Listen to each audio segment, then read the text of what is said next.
Embora os índices de violência estejam crescendo a cada dia, de modo que notícias que tratam de assassinatos, por exemplo, não sejam recebidas com surpresa pelo telespectador, determinados crimes da mesma espécie, com algumas particularidades, causam grande desconforto.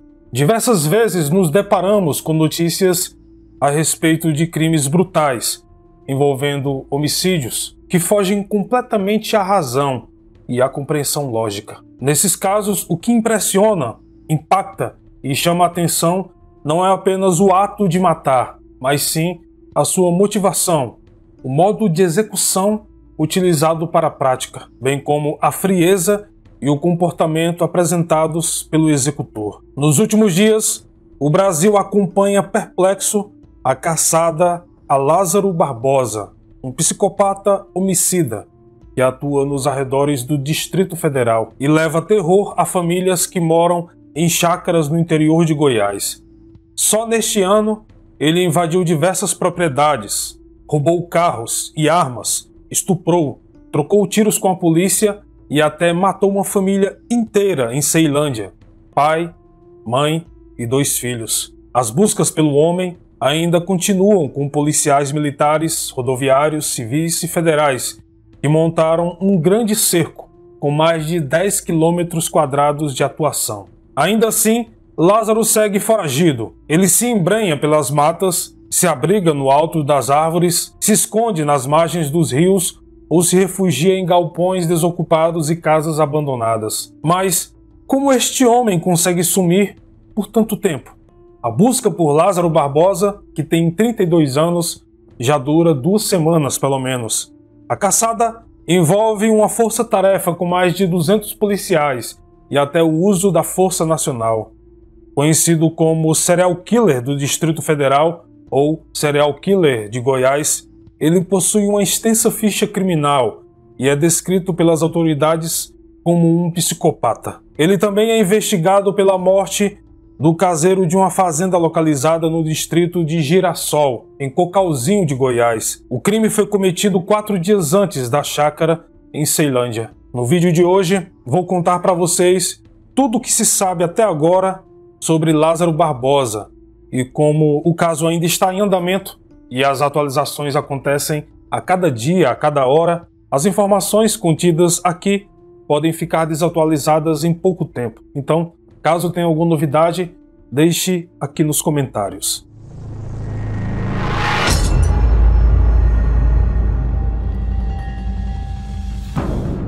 Olá, seja muito bem-vindo ao canal Paralelo Metafórico. O meu nome é Daniel e antes de nos aprofundarmos no caso de Lázaro Barbosa, gostaria de fazer uma pequena observação. Apesar de amplamente difundido por inúmeros meios de comunicação, Lázaro não é, tecnicamente, um serial killer. Ele se enquadra melhor no perfil de psicopata.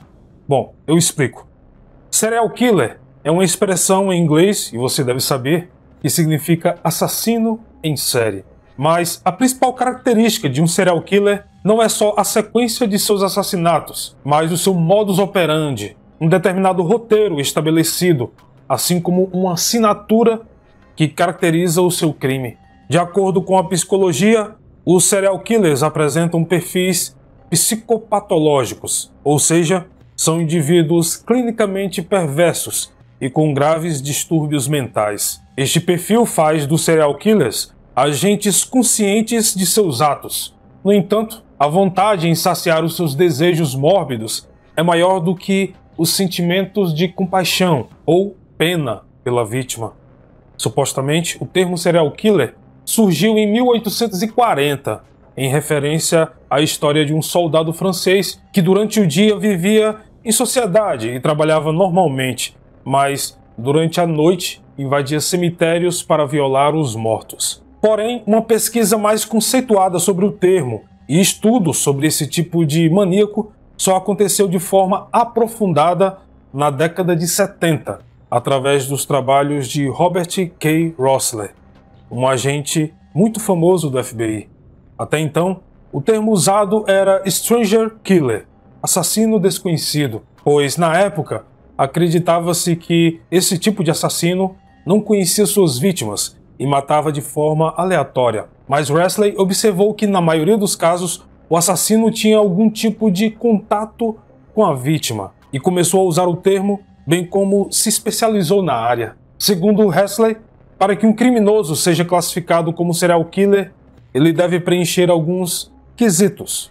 Por exemplo, assassinato de 2 ou mais vítimas em situações isoladas, apresentar razões de cunho psicológico para os seus crimes, ter um modus operandi definido, apresentar uma espécie de assinatura na cena do crime ou no corpo da vítima, e em muitos casos, envolvimento com ações sádicas ou sexuais.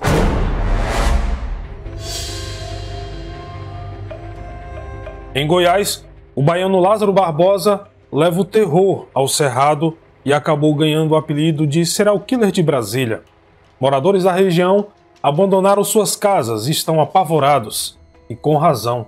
Contudo, o fato de Lázaro ter matado 4 pessoas da mesma família não faz um assassino em série, um serial killer. Diversos fatores são importantes para definir o padrão de um serial killer de verdade, e Lázaro não se enquadra em diversos deles. Para definir este padrão, não é apenas suas atitudes que contam, é preciso entrar na mente do criminoso. Antes disso, é preciso pegá-lo. O primeiro passo é relacionar o comportamento criminoso com um diagnóstico psiquiátrico. Por isso, não é possível determinar nada antes de Lázaro ser preso e interrogado. Existe apenas um laudo conhecido sobre sua saúde mental, feito em 2013, depois dele ter sido preso por roubo e estupro. No documento, apesar de mostrar um criminoso perigoso, em nenhum momento o baiano é diagnosticado com algum distúrbio. Percebe-se que todos os crimes cometidos por ele estão diretamente relacionados à dependência química, haja vista o uso abusivo de bebida alcoólica e o seu vício em crack. Para muitos, defini-lo como um assassino em série é muito lógico.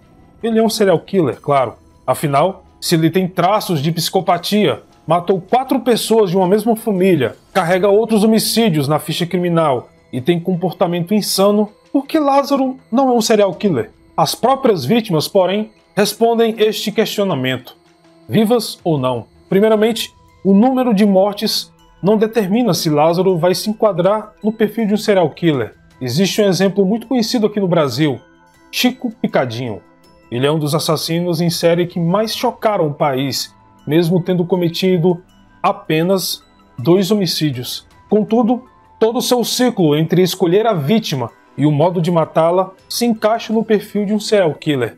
Então, é preciso um estudo sobre a mente de Lázaro para determinar definitivamente suas motivações, e isso só poderá ser possível após a sua captura. De toda forma, até o momento, defini-lo como serial killer é, no mínimo, um exagero.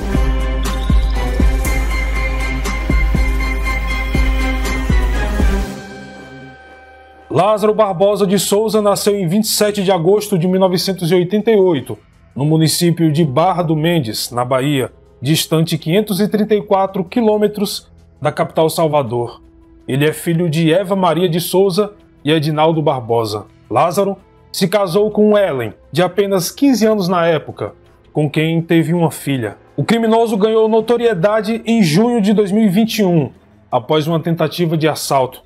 Ele matou 4 pessoas de uma mesma família que residiam em uma chácara do INCRA 9, bairro da região administrativa de Ceilândia, no Distrito Federal. Ele também ficou famoso por fugir há mais de 2 semanas da força-tarefa policial com expressivo contingente no entorno do Distrito Federal.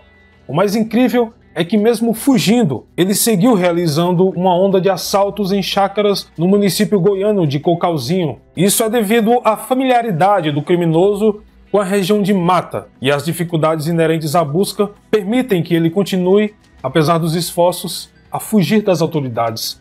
Mas o seu histórico criminal começa há anos atrás.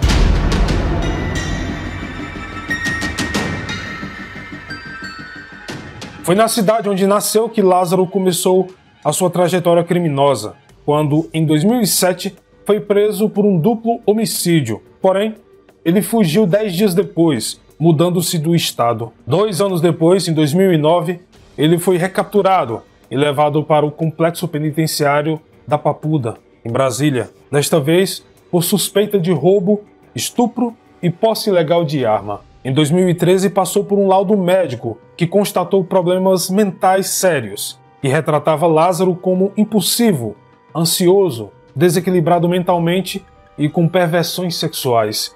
Em 2014, ele recebeu um atestado de bom comportamento e, com isso, obteve o direito de cumprir a pena em regime semiaberto. Mas ele escapou da Papuda em 2016 e foi recapturado somente em 7 de março de 2018, sendo encaminhado para um presídio em Águas Lindas de Goiás, do qual fugiu novamente em 23 de julho. Desde então, encontra-se foragido da cadeia.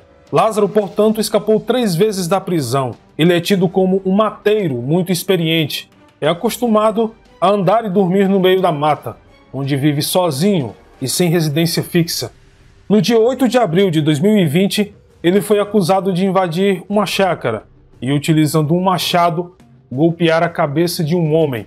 A vítima sobreviveu, mas ficou com sequelas graves até hoje. Em 26 de abril de 2021, Lázaro invadiu uma casa em Sol Nascente, tendo trancado o pai com o filho no quarto e estuprado a mulher no matagal. Em 17 de maio, ele invadiu outro sítio no Sol Nascente, onde rendeu e prendeu em um quarto todos os homens, deixou as mulheres nuas e fez com que elas o servissem. No dia 9 de julho de 2021, Lázaro invadiu um sítio em Incranove, na cidade de Ceilândia.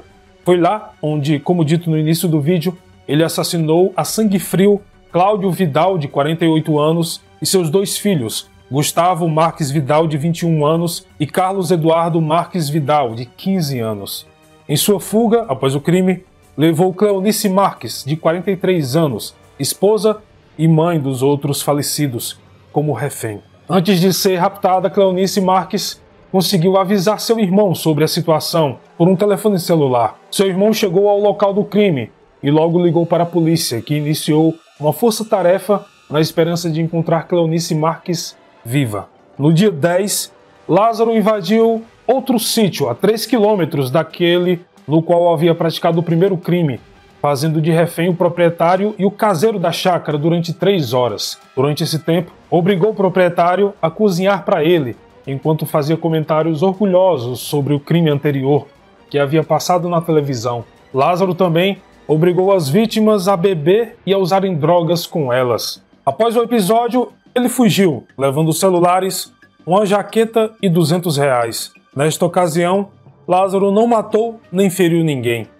Em 11 de junho, o homem roubou um veículo em Ceilândia e dirigiu até Cocalzinho, em Goiás, onde incendiou o veículo para dificultar seu reconhecimento. Após o ato, o comparsa facilitou sua fuga. No dia 12, ele invadiu outra chácara e fez um caseiro refém, passando toda a tarde bebendo com ele. Neste episódio, não feriu nem roubou o caseiro, apenas o obrigou a ingerir bebidas alcoólicas. No mesmo dia, a inteligência da polícia mapeou o modus operandi de Lázaro, o que os levou a 2 esconderijos do assassino, onde foram encontrados os restos mortais de Cleonice, que havia sido sequestrada no dia 9 de junho. Durante a noite do dia 12, Lázaro invadiu outra chácara. As pessoas que estavam no local reagiram e foram baleados. Ao total, 3 foram feridos e 2 ficaram em estado grave. Após balear os residentes do sítio, Lázaro fugiu roubando 2 armas do local. Mais tarde, no mesmo dia, incendiou uma casa e trocou tiros com a polícia, porém conseguiu fugir do local novamente. No dia 13 de julho, o psicopata conseguiu fugir dos policiais, roubando um carro que estava estacionado e dirigindo por 30 quilômetros até chegar próximo a uma das barreiras montadas pela polícia. Lázaro saltou do carro e fugiu a pé para dentro do mato, onde continuou foragido. Durante todo o dia 14 de junho, não houve maiores relatos sobre a movimentação do criminoso. Apenas um caseiro de um sítio das proximidades afirmou ter trocado tiros com ele e disse ter o acertado na perna na madrugada do dia 14 para o dia 15 de junho. A polícia não chegou a apurar se a história do caseiro era verdadeira e ele não se feriu durante o suposto confronto. Em 15 de junho, Lázaro foi encontrado por viaturas na zona rural que participavam do cerco. Após ataque a uma família, ele trocou tiros com a polícia, no qual acabou baleando de raspão um policial militar. Ele foi transportado de helicóptero para o hospital e passa bem. Aparentemente, Lázaro não estava ferido, tendo tirado a credibilidade da história do caseiro. A Secretaria de Segurança Pública não soube informar se Lázaro também ficou ferido nesta ação. No dia 16, o homem foi visto por moradores da cidade de Cocalzinho de Goiás. Após ser avistado, invadiu uma residência, onde se encontravam 3 pessoas, rendendo 2 das 3 vítimas. Uma dessas vítimas, um adolescente, conseguiu enviar uma mensagem para a polícia, enquanto se escondia no quarto. A casa estava sendo vigiada pelos policiais, e Lázaro adentrou na residência logo após a saída da guarnição. Ele encontrou a adolescente e levou os 3 reféns para o mato, onde destruiu seus telefones celulares. Após perceber o cerco da polícia com helicópteros, ele liberou os reféns e seguiu sua fuga. As autoridades suspeitam que Lázaro passou a noite em um sítio abandonado, tendo em vista que foram encontrados sinais de arrombamentos recentes e uma camiseta manchada de sangue, o que significa que Lázaro poderia estar realmente ferido ou ter caçado algum animal para comer. Em 17 de junho, Lázaro novamente troca tiros com os policiais durante um cerco na zona rural de Cocalzinho de Goiás. O tiroteio deixou feridos, porém, mais informações não foram dadas. No dia 18, ele foi visto num chiqueiro durante um cerco policial no distrito de Girassóis. No entanto, novamente, ele conseguiu escapar. O secretário de Segurança Pública, Rodney Miranda, alegou ter visto o criminoso em um vale a 1 quilômetro de distância de onde eles estavam. Em 19 de junho, Lázaro teria sido visto por um morador se escondendo numa gruta na região de Águas Lindas de Goiás, no entorno do Distrito Federal, o que fez com que policiais se deslocassem até a localidade. No entanto, foi apurado pela polícia que a informação era falsa. No domingo, dia 20 de junho, a polícia fez buscas em uma casa que teria sido invadida por Lázaro durante a madrugada. Na madrugada do dia 21 para o dia 22 de junho, Lázaro invadiu uma outra chácara e roubou pão, óleo e macarrão. As buscas continuam e até a finalização deste roteiro, Lázaro ainda continua foragido.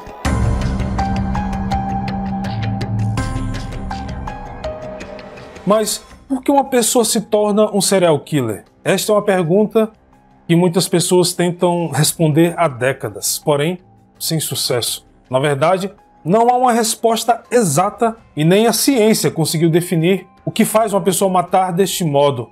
No entanto, há vários estudos sobre isso. Normalmente, esse tipo de criminoso apresenta um comportamento aparentemente normal, ou seja, eles trabalham, desempenham rotinas na sociedade e convivem com outros grupos sociais normalmente.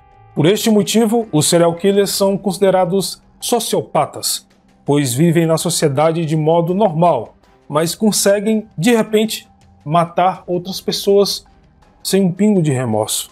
Uma pesquisa feita por psiquiatras norte-americanos em 1984 diz que, na maioria dos casos, os serial killers têm uma doença que a psiquiatria chama de DPA, distúrbio da personalidade antissocial. Como já abordei em inúmeros vídeos aqui no canal, outro estudo importante sobre esse tipo de assassino referencia um estudo realizado pelo psiquiatra forense John McDonald, no ano de 1963, nos Estados Unidos. A famosa tríade psicopatológica, ou tríade de McDonald, é o nome dado a um conjunto de características que são apontadas no comportamento de crianças, que podem apresentar um potencial para se tornarem um serial killer no futuro. Apesar dos estudos sobre essa tríade ainda não serem totalmente conclusivos, John McDonald defende que muitos serial killers manifestam os seguintes comportamentos durante a infância: obsessão por acontecimentos que envolvam incêndios,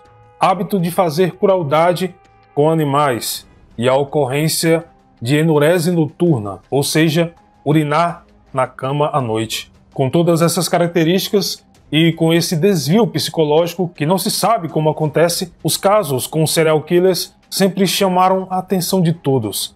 A partir da década de 1950, houve uma grande onda de assassinatos em série nos Estados Unidos, que aterrorizou a população, pois a mídia da época explorava muito esses casos.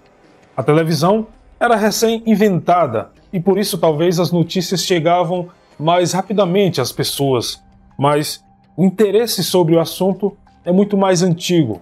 Por exemplo, quem nunca ouviu falar de Jack, o Estripador?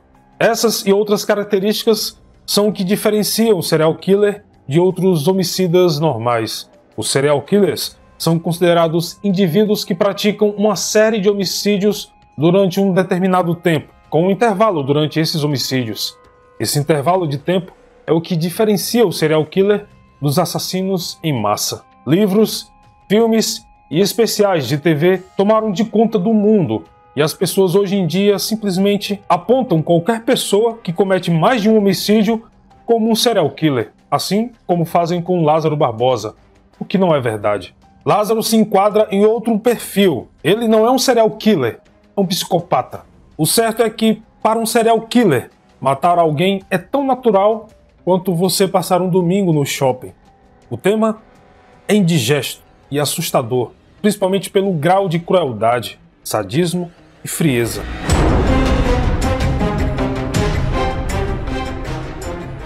A motivação que levou Lázaro a deixar sua vida simples de trabalhador rural para se tornar o criminoso mais procurado do país ainda é totalmente desconhecida. Porém, existem algumas teorias sobre. A primeira teoria defende que Lázaro está cometendo a onda de crimes por problemas mentais. Como já foi revelado, ele havia sido descrito como uma pessoa impulsiva, ansiosa e com perversões sexuais, e isto poderia ter desencadeado um surto que começou a onda de crimes. Também foi levantado a teoria de que ele sofre de psicopatia, tendo em vista que suas ações são formadas de diferentes atitudes. Lázaro chegou a se gabar dos seus crimes, e isso mostraria um orgulho e falta de sensibilidade sobre a situação, o que é comum em casos de psicopatia. Inclusive, ele afirmou para algumas das vítimas que estaria cometendo todos os crimes porque estava possuído por um demônio. É plausível que, estando sob um surto psicótico, ele realmente acredite que está possuído por um demônio, e isso o estaria motivando a continuar os seus crimes. Também é possível que ele esteja utilizando dessa afirmação para se auto-inocentar pelos seus atos. Nas redes sociais, Lázaro se tornou um meme da internet, devido à demora da polícia em capturá-los. E aqui eu gostaria de fazer uma pontuação. O trabalho policial é ostensivo, é intenso, e realmente a região é muito grande.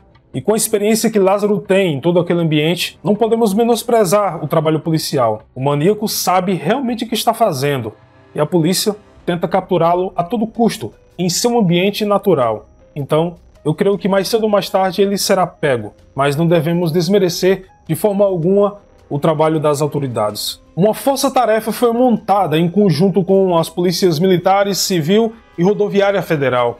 Mais de 200 homens estão participando das incursões para encontrá-lo. Os policiais estão divididos entre estradas importantes da região, onde estão montando grandes barreiras. Também estão ocupando 34 chácaras da região para garantir a segurança de seus moradores, e estão realizando patrulhas contínuas pela área de mata, onde Lázaro, como dito, ganha vantagem por ser um mateiro muito experiente, e até os bombeiros militares estão auxiliando a polícia nas buscas, utilizando drones, helicópteros e cães farejadores. Lojas da região fecharam para evitar a presença do criminoso, e muitas casas e chácaras foram abandonadas por medo. Os moradores andam armados e muito angustiados. Algumas pessoas acreditam que Lázaro está sendo influenciado por um livro tido como macabro ou de origem obscura. De toda forma, uma carta enigmática foi encontrada em um dos esconderijos usados por ele e teria sido escrita pelo próprio Lázaro. Inclusive, a caligrafia foi confirmada como sendo a dele pela sua esposa. A carta diz o seguinte: muitos que vivem merecem morrer, alguns que morrem merecem viver. Você pode lhes dar vida? Então, não seja ávido para julgar e condenar a morte. Mesmo os muito sábios não conseguem enxergar tudo. Assim como todos que vivem para ver tempos assim, não cabe a eles decidir. Temos de decidir apenas o que fazer com o tempo que nos é dado. Há outras forças agindo neste mundo, além da vontade do mal. Até o momento em que estou gravando este vídeo, Lázaro Barbosa continua foragido. Bom, este foi o vídeo de hoje. Muito obrigado pelo carinho e atenção de todos. E como sempre, nos vemos nos comentários. Até mais.